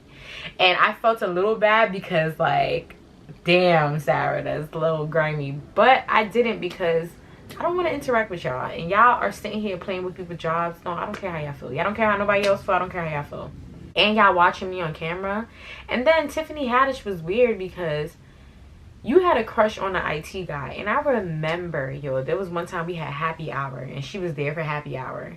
And he stayed for happy hour. I stayed for happy hour. And then him and I was talking briefly. And then after he left, I remember her coming to me. I remember her coming to me during that happy hour after I spoke to him briefly. She must have been watching us in the cut, weird bitch. And she was like, oh, he's cute, right? Like, you know, she kept asking, like, oh, he's cute, right? Would you date him? Would you talk to him? And I kept looking at her like, no, he's just my coworker. Like, I'm a person, I'm very private. So even if I was jacking or feeling him, it wasn't something I was going to sit there and tell her, like, oh, yeah, I'm feeling him. Yeah, whatever. I was just like, nah, he's just my coworker. Like, he cool, whatever case may be. I'm just, like, telling her that. So I just felt like if you had a crush on him, and then this is what I meant. If you had a crush on him, why are you coming to tell me? Like, I remember she was just like, oh, yeah, he's cute. You should talk to him. You should. I think he would be a good catch. Like, if you got a crush on this guy, why would you be sitting here trying to tell me to talk to him? Like, that's just weird. Like, you got a whole crush on this man and you're trying to tell me, oh, I should talk to him? Like, that's freaking weird. So that just made me look at you sideways, because had I told you I liked him, or what if I told you we were talking and something happened, now you would have just had that information. You would have just acted like you were just here. Like, you know, that's that fake weird shit. Like, that's just fake and weird. You never told me that you liked him. But I had to find out from, like, gossip, workplace gossip. And then you're watching how many times I visit his desk, whether I have my laptop in my hand or not. That's weird. Very much so abuse of authority. So moving forward for like the next 2 weeks now, as I'm sitting in the dining area getting my work done, and sometimes the snack lady's with me, I'm seeing Phineas and Ferb. They just keep walking around, like walking past me, the same spot, walking around, but they looking at me. So the snack vending lady was like, see, I told you they're watching you. I'm watching you. Don't see how much they keep walking around you, walking back and forth. And I'm like, yeah, that's fucking weird. So there's this office inside of the office, like the little office out of office for people when you have like maternity, if you have like pregnancy pains, or if you have headaches or whatever, you can just go in there and just chill and relax for a second. I used to go in there and take a painkiller and just relax because I was having a lot of migraines at that point. There was a time where I left the door open because I didn't have my key fox thing, and I had my phone and stuff charging there, and I just need to use the bathroom real quick, so I just put a door stop and left it open. When I came back, like literally I was in the bathroom for seconds, bro. I came back, the door was locked. I'm like, what the fuck? I'm looking inside the office, like in the little peephole, I see my stuff is still in there. So now I go to the security desk and I'm just like, hey, you know, can you help me? Because the door locked on me and my key fob, I don't have it, whatever. She's like, oh, now you know how to talk to somebody? Bitch, excuse me? Bitch, if you don't get your motherfucking ass at that motherfucking door, get my motherfucking laptop, my phone, and all that stuff out the office and do your motherfucking job, how fucking dare you? How the audacity, I hate how black people play with black people too. Like, I hate how everybody else play with us, but I hate how we play with each other. Cause girl, if I was a white man, even a white woman, bro, and I walked up to you and told you that my shit was locked in the room, you would never gave me that response, looking at me up and down like that. What's making you so comfortable to treat me like that, talk to me like that? And I told her, I was like, I was like, why are you responding to me like that? What's your issue? And she was like, oh no, because you just had nothing to say you've been giving people attitude ever since your friend left and this and that. My friend? Attitude? Bitch, do I know you? Like, it was weird because at least with the clingy story, me and her interacted and talked, and me and the security guard and the freaking cleaning lady, we didn't have these interactions. I already went in there with preconceived notions, so I ain't never played them close. So the fact that she even felt so comfortable to even regard me in that way, I was just like, oh my God. Like, I was like, oh hell no. I was like, you know what? This is not what I came here to discuss with you. That's completely inappropriate, but I'm going to go ahead and go to the office manager and see if I can get some help. As I'm walking away, I see her rushing, walking past me. She goes and then she opens the key fob. And then she's like, oh, don't leave this door open again. So I'm thinking, when she said don't leave this door open again, were you the one that closed it, bitch, with my shit inside? Because how would you know it was left open? And how did it close if I put a stopper? And literally, when she opened the door for me, I seen the stopper that I put back in the room. That means somebody moved the stopper, put it in the room, closed the door. See, I'm not dumb. Okay, I'm not dumb. Now listen to what everybody say. So she already gave herself up right then and there. Now I know what the stank vendor lady said about you watching people on camera is actual factual. I'm like, that's mad fucking weird. Like, what is wrong with y'all? Y'all, this was my breaking point. After that happened, I was on 10. That next day when I came into the office, I was already annoyed about something, and then all the stuff that was happening, and I was just overwhelmed by mad different shit, and I started to get work done. So I had extra attitude that day. Like, I had the chronic beach face, like chronic. So I'm at the breakfast table, and they had catering that morning. Like, you can build your own omelet, bagel, parfait, whatever. I'm building my parfait. The security guard and the cleaning lady, they're there too. Like I said, they always be in the kitchen freeloading, acting like they're employees. They're there. Now the security guard, she's next to me getting yogurt. I'm getting the strawberry, she's getting the vanilla. After I finish scooping, she's like, oh, you don't have to put that down. I'm about to get strawberry too. Bitch, why you gotta talk to me? Why you can't just wait for me to put down the spoon for the yogurt and then you can come in and pick it up and put your strawberry? I ignored her and put the spoon right back in the strawberry and walked away. As I'm walking away, I hear her say, you'll be all right. So I turn around, I say, you speaking to me? And she's like, yeah, you're gonna be all right. Your friend left and you're mad. You'll be okay. With her head shaking like that, you'll be all right. Your friend left and you'll be all right. Y'all calling Mercedes, y'all calling Ferrari ghetto. And that's what you are, baby girl. That's what you are. And Ferrari wasn't ghetto, okay? Ferrari grew up in a certain culture and environment, and she has adapted to the demeanor and stuff of that environment. However, she's a very smart girl, very ambitious, very goal-oriented. Fuck out of here. Don't play with her. You know what I'm saying? Like, I hate that for us. Hate that for us as black people, black women, all that. So now I said, you're speaking to me like about my friend. I said, this is the second time that you keep mentioning my friend who quit because of y'all harassing her. We're harassing her? I said, yes, you guys were harassing her, and now you're harassing me. We're harassing you? Now she started getting taken aback. So after I said that and I dropped that on her, yeah, go sit with that one. I walk away and go back to my cubicle. She must have took that heavy, because literally an hour later, my office manager calls me and asks me if I can have a meeting with her, right? Mind you, she calls me and asks me if I can have a meeting with her. So I said, yeah. Had she had told me any other thing was going down, I would have said no. Because in the day, when you're in a workplace, y'all don't just meet with people. There's supposed to be other representation there, management there. It's not supposed to be just a meeting like that. That's why I be recording, because of shit like that. But y'all, I didn't know I was being ambushed, so I didn't record this time, right?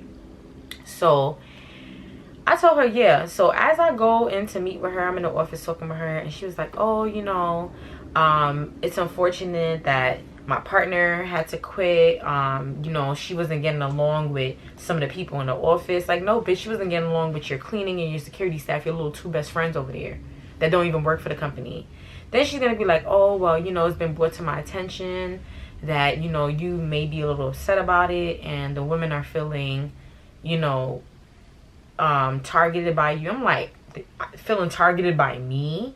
What am I doing to them? Oh, you know, I should let them explain themselves. I turn around and come walking Phineas, the maid, and Ferb, the security guard. Complete ambush. At that point, I was supposed to stop the meeting right then and there or hurry up and record. But I was so, like, it took me so off guard that, like, I didn't really even know how to respond to it. I was just shocked. And then as soon as they walk in, they take a seat down. They're smiling, like, whatever. So now the office manager's like, oh, you know, if you guys would like to say something to Sarah, whatever, I'm trying to solve this because I don't want, you know, us to lose another employee. And, you know, Sarah, you're a great employee, blah, blah. Why would you be looking at me to lose me as an employee? What the fuck did I do? Like, obviously there's a pattern going on here with these two people and the other employees of the company of color. It doesn't take a Stevie Wonder to see that. Like, am I the only one noticing what's going on here? Huh? Like, do we need a class action lawsuit? What's going on here? So Phineas and Ferb start talking at the same time. I can't even understand what they're saying. What I'm grasping is, you know, all the basic stuff they've been saying, that I was nice before, and then ever since my partner came and whatever issues they had with her, I kind of put myself in it and been giving them attitude, making them uncomfortable. When she explained the story about the yogurt, talking about, oh, how I slapped the spoon of yogurt back in the yogurt that the yogurt splashed on her. Bitch, if I would have did that, the yogurt would have splashed on me too, and I would have never did that. I would have never put yogurt on myself like that. I'm not that emotionally unstable. I'm a little emotionally unstable. I'm not that emotionally. I have a lot of self-control. Way more self-control than I've ever had in my life, ever. Like, if you would have asked Sarah from 3 years ago if I would have this amount of self-control, I would be like, lies. I have not self-control. No way I would be in a workspace and I would ever do some shit like that. So I remember putting the spoon down. I didn't hand it to you, but I never slapped it and had yogurt flying on you. And then this is what we really, like, you pulling me away from my desk for shit like this. So now she's talking about, yeah, you know what I'm saying? Like, at first I thought you were a good addition to this family. You know, we're a family here in the office, but I don't know anymore. So I'm like, I was like, you know what? The best thing to get people mad is to ignore them. Y'all think y'all matter so much and y'all making things shake because y'all got the office manager wrapped. Y'all don't got me wrapped. So I completely build an invisible wall between me and them. I don't even hear y'all. I don't see y'all. I'm talking to the office manager. I'm like, telling her, I'm like, I did not sign up to come in to be targeted and harassed like this. And I would like to meet with HR. I don't want to have this meeting. As I'm telling her that, like, I'm literally repeating this to my manager. They're sitting there talking. They're getting so frustrated that I'm ignoring them and I'm repeating the same thing over to my office manager. Like, I would like HR to be representing me during this conversation right now. I don't want to discuss this any further. Freaking Ferb, the security guard, gets up. She's like this. Do you understand? No one has an issue. Like, I'm like, can you move your hands? Like, your hands are getting very close to me and you're standing over me. I feel very threatened. Because you know me, if I was in the hood, I would have, yo, sidebar. Ferb had hair on her head, right? But she used to wear this plastic, you know them plastic wigs that people put on SpongeBob memes with the bangs and shit like that? She used to wear that shit on her head all the time, like every couple of days. And I used to be like, you got hair on your head, bro. Healthy hair. Why are you putting that plastic, ugly ass wig on your head, bro? Like, why are you doing that? I wish I could find a meme to slip it in here because my partner used to send me the meme, but I don't even know if I like could find it right now. I don't have to go on message thread, but oh my god, like, so as she's doing this, the bob, you know, the shit is plastic, so shiny, and like a mushroom on top of her head. It's just shaking, like, it's getting me tight. I just want to snatch it right off of her head, bro. Like, yo, I'd be like, yo, y'all are lucky I am not gang affiliated, because I'm the type of person that I would literally pay a crackhead to wait for you outside the job and run your shit, bro. And run that fade for you, bro. I would have them run that fade for me. Like, run that fade for me, please. Give them $50, run that fade for me, bro. Because the way y'all be having me booked up is crazy. So as soon as I said I feel threatened and your hands are getting closer to me, that's when the office manager realized, like, oh wait, I'm letting way too much slide. She gets up and she's like, wait, whoa, this is getting out of hand. No, we have to stop this right now. Please, can you guys leave the office? Leave me and Sarah in the office. Leave me and Sarah in the office. And I told her, I was like, this is what you called me in for? She's like, I'm so sorry. I did not know that was going to happen. They made it seem like there was a small misunderstanding. I just wanted you guys to hash it out, blah, blah, blah. And I was just like, bro, like, this is so unethical. You deadass brought me in this room without even telling me what I was being brought in here for, letting me defend myself. You ambushed me with them. I was like, I'm leaving here at the end of the day, and I'm going to HR, and I'm not coming back to this office. So that's what I did. And that's exactly what I did. After I left that office that day, mind you, when I was leaving, yo, I would never forget this. I was leaving. I decided to leave on the other exit because I didn't want to run into Phineas and Ferb, because I didn't want no more interactions with them. I wanted to make sure that was the last interaction so I could go to HR and get the shit handled. As I'm going to the other exit and I come out, it's glass doors, so they can still see me. Ferb and Phineas are at the security desk, and I can already tell that Ferb lets Phineas watch the security footage because she's always standing behind her desk next to her and looking at the computer screen. So now, as I'm at the elevators, how did y'all know to look at the elevators? How did y'all know I was coming out the other exit? Literally, like, I'm standing at the elevators and they just standing there looking at me. And then and then Ferb, the security guard, she gets up from behind the desk as I'm waiting for the elevators. I'm looking at them looking at me. And then she walks out and she pressed the button that, you know, it opens the door automatically. And then she's like, ha! Like, literally, she just bust out a ha! And then walked back to the desk. And then her and Phineas and Ferb are, like, smiling and giggling or whatever. I rolled my eyes and went downstairs and left, right? I got home. I called HR. Told them what was up, what happened, etc. I was like, I'm not going back in there. Like, y'all need to put me in a different office ASAP. Like, and I want to put a complaint against both of them employees, etc. Hey you guys, it's editing Sarah. Oh my god, I lost my voice. I don't know how, but it happened. But sidebar, I wanted to add this into the story. I just forgot to. But this is why you should always trust your intuition, and God always sends you signs, right? So a few weeks prior, before my partner quit, I remember Ferb, the security guard, she went on a vacation to Greece, I believe. And when she came back, she bought everyone in the office souvenirs, except for my partner. But she bought everyone keychains. But for me, she bought me a evil eye bracelet. You know the eyeballs, like they come in like red or blue, and they make like body chains or necklaces or bracelets out of them. So she bought me one of those.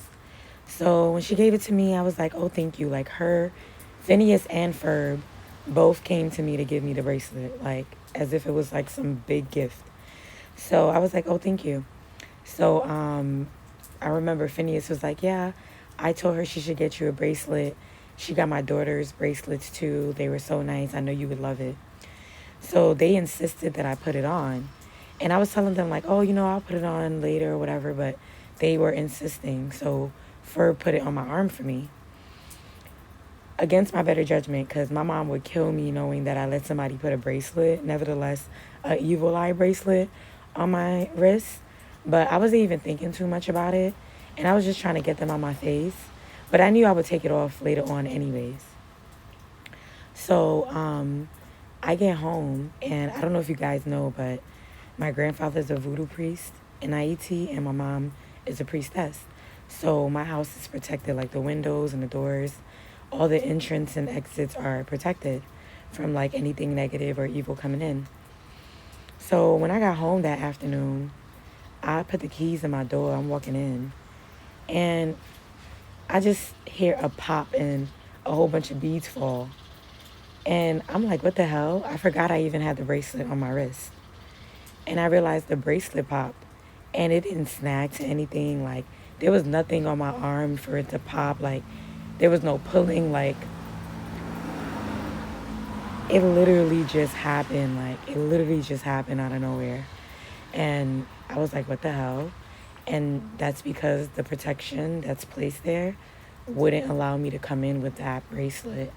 Because it knew that there was nothing but evil behind it. You feel me?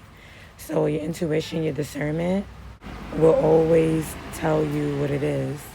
And God can send you omens in all types of ways. But I just wanted to throw that tidbit in there. And y'all pray that my voice get back better soon, because I have so much content to fill. But let's get back to the story, because we're almost at the end. I should have even put a complaint against the office manager too, because you were compliant, because you didn't do shit about it. You let all this shit happen in front of you, and you're biased and you're tainted because you have a personal relationship with your work friends. Y'all, the office manager used to be in the office talking about intercourse and her nasty time with her partner. And mind you, she was, come to find out, Phineas, the maid, hooked the office manager up with her new girlfriend. So they all tied up and, you know what I'm saying, like, in the loop. So I'm explaining that, like, I should have even had an investigation on her too. So HR told me they're going to handle it, and then they're going to find a new office. They found me a new office mad quick. That's why I ended up going to Klingy's office. Like, literally, like, the next week I went to Klingy's office. Like, this happened, like, on a Friday anyways. And the next week I went to Klingy's office. So, as I'm at Klingy's office, and I'm hitting up HR to see what's going on, because I left. You know what I'm saying? I left for my own mental stability.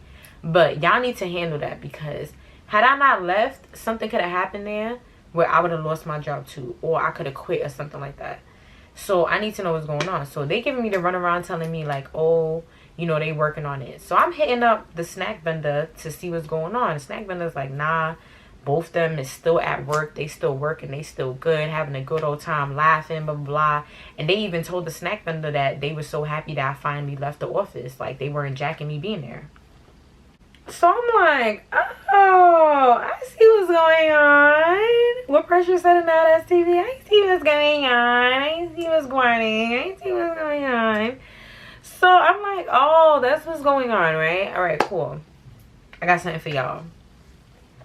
Y'all want to play? All right, cool. I go back to the building that I was working at, and I go to the front desk. Mind you, the little guys at the front desk, one of them was from IET too, and then the other one was from like Ghana or something. But they liked your girl. They was jacking your girl. You know what I'm saying? Body is tea. You know what I mean? So, and they think that girl's pretty. You know, they used to compliment me in the morning, whatever. And then they used to buy me Starbucks sometimes, right? So I go back there, and I was just like, hey, you know, I watch enough detective crime TV shows. I watch enough of that, right? So I'm like, hey, because, you know, you never go in showing your hand. So I went there. I was like, hey, I got a family member who's looking for a job as a porter.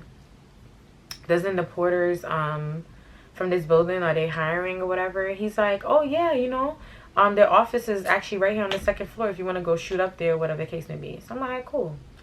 I shot up there, went to the second floor. I'm like, hey, you know, I'm here. I want to, like, get application for, like, the port or whatever. Can I get, like, the contact info? So they give me the whole package, the whole information, everything. So I go on the contact list. I'm looking for who can I contact. And I see the email for, like, the head manager or whatever. Boom. I went in there, emailed him a nice, lengthy, professional report. And remember how I told you that the cleaning lady was not doing her job and she wasn't cleaning? Yeah. After, when was it? I think after the snack vendor told me that they were watching me as surveillance, I started taking pictures of everything that was filthy and dirty in the office. Everything. I started taking pictures of it with timestamps, and I would go back, like, say I take a picture of like a dirty like sink, right? The sink is stacked to the top with dishes and it's dirty, or the garbage can is full. I would take pictures at 11 a.m.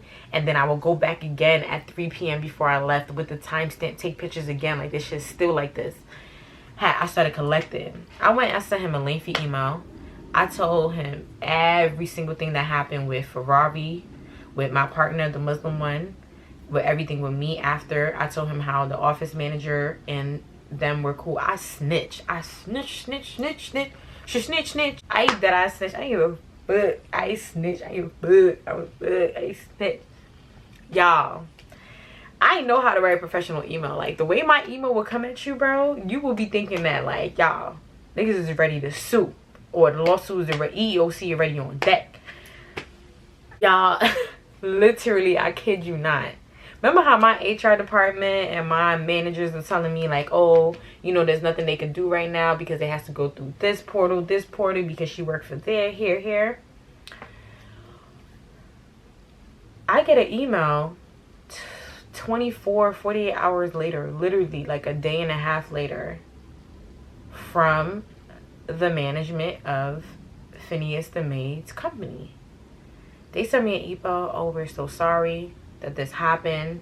We don't none of this, we don't constitute none of this in our policies. Porters aren't even allowed to, you know, all this, basically everything that I explained that she was doing as far as cooking, involving herself in this and that, it was like none of that is allowed. They're not even supposed to be communicating with the staff, all this stuff like that. Turns out he was Muslim too, so when I told him about the stuff with the bacon and stuff, he was very disgusted by that. He take my allegations very seriously.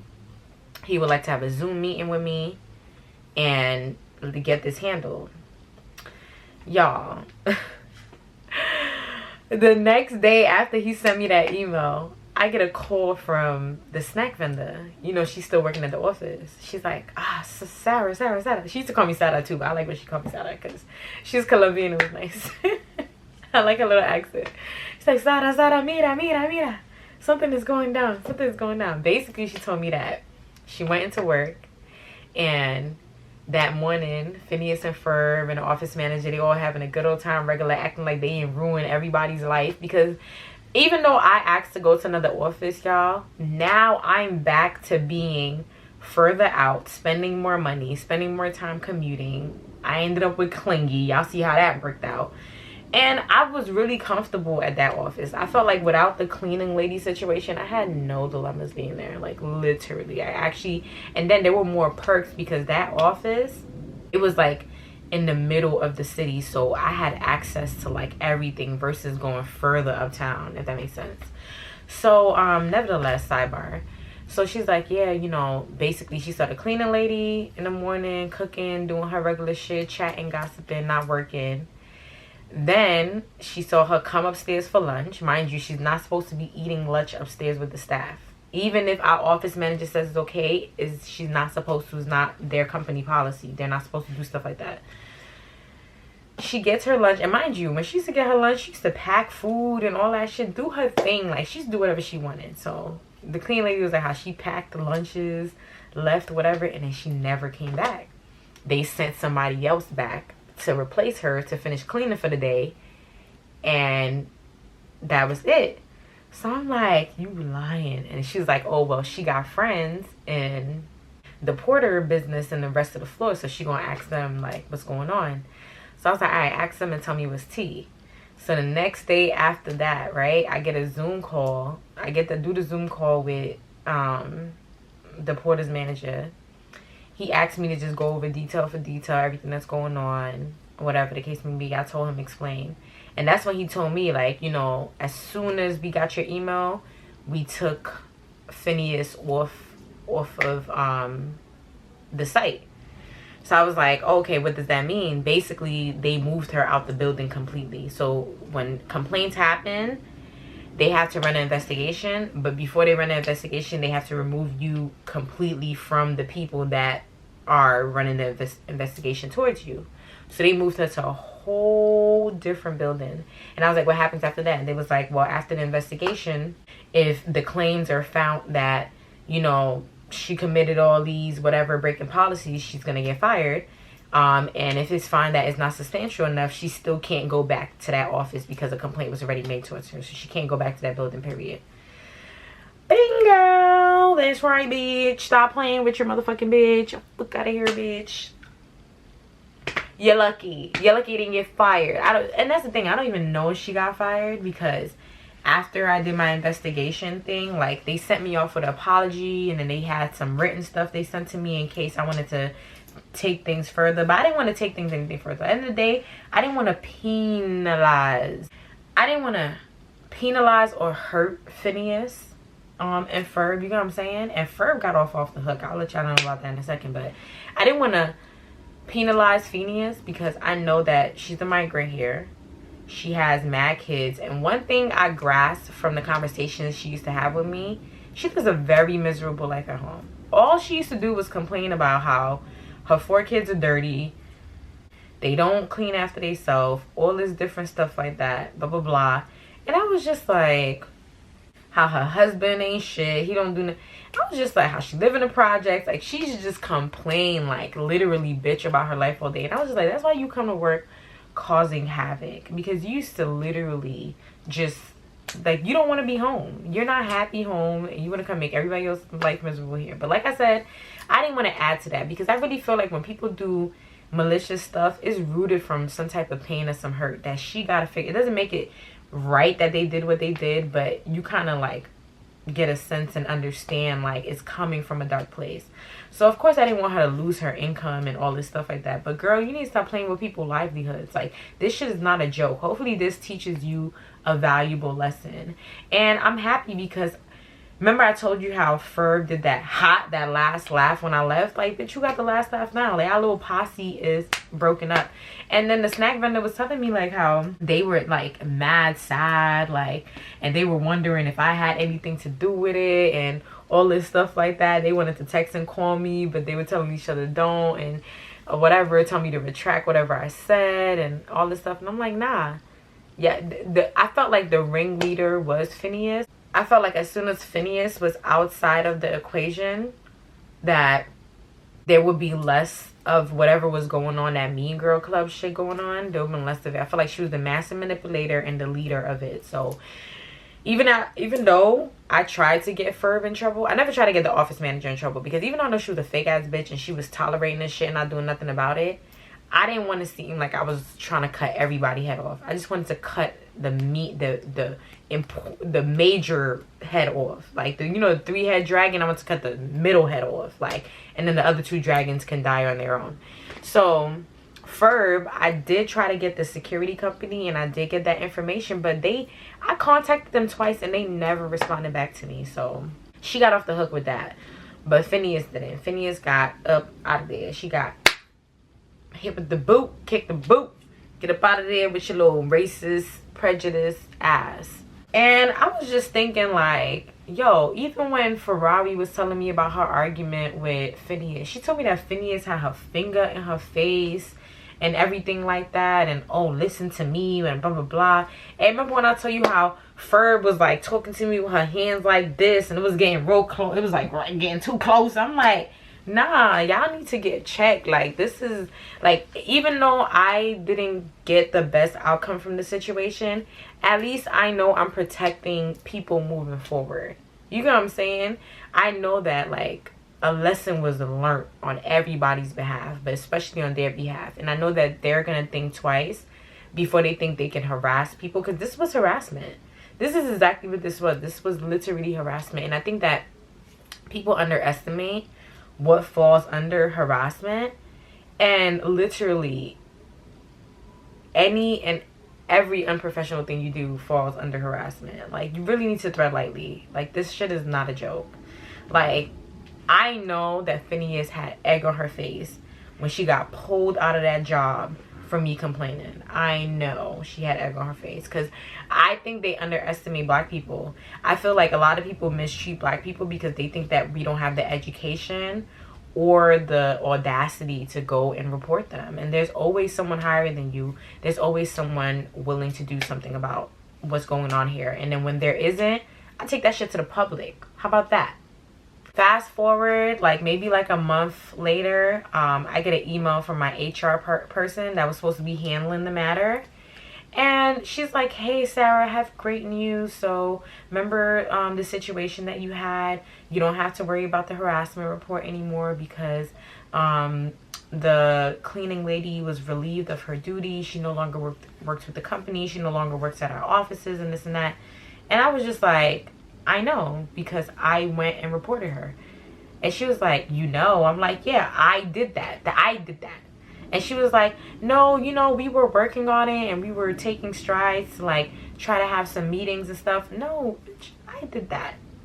And you were taking strides and I did that. And she was like, oh, well, they didn't really inform us on how they made the decision. They just informed us that they're going to be sending us a new person for the building and this person no longer works here. Like, yeah, because I did that.